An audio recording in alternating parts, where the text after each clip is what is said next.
Welcome back. It's 6:52. Time for your morning news now. After a week of insisting his tariffs would not be lifted, President Trump lifted the tariffs yesterday with the 90-day pause for all nations except China. That move sent stocks soaring, with the Dow skyrocketing more than 2,900 points. The president further hiked tariffs on Chinese imports to 125% after Beijing raised tariffs on U.S. goods to 84%. We know what his goal was. He wants reciprocity. I'm relieved like the markets are relieved. At some point in time, I think it'll stabilize. Again, I don't know what the end game is here yet. No, this president ran on bringing prices down. He said on day one, families would see lower costs, that he'd be the chief at fighting inflation. We have seen just the opposite.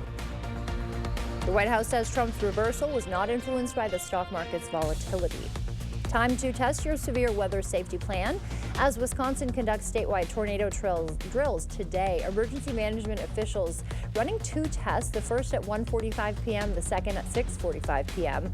The drills are part of Wisconsin's Severe Weather Awareness Week. Expect to hear weather radio alerts and possibly community sirens during those times. House Republicans expected to vote today on a controversial budget blueprint. GOP leaders insist the plan won't cut Medicaid or Social Security for qualified recipients. Democrats remain skeptical, pointing to the $880 billion in cuts required from the House Energy and Commerce Committee. And if you're pouring syrup on your breakfast right now, Wisconsin lawmakers want you to know exactly what you're getting. The Truth in Maple Syrup Act would end the practice of restaurants calling artificial products maple syrup. Only 100% pure maple syrup could use the title under the proposed law. Protect industry in Wisconsin, in this case maple syrup industry, and be transparent and make sure that consumers in Wisconsin know what it is that they are being served.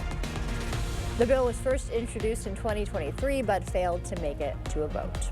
Riverboat cruises could return to downtown La Crosse after a 3-year absence. The Common Council will vote today on a new docking agreement with American Cruise Lines. The proposed 10-year deal would bring $20,000 to city coffers and additional tourism revenue.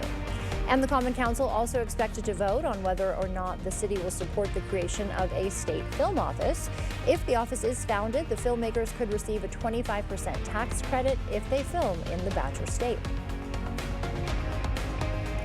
All right, our local weather. I would like to have some pancakes on a riverboat with a cat.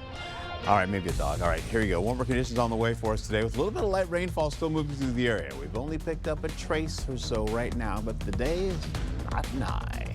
We'll go right into it here, going into 50s and 60s and near 70s.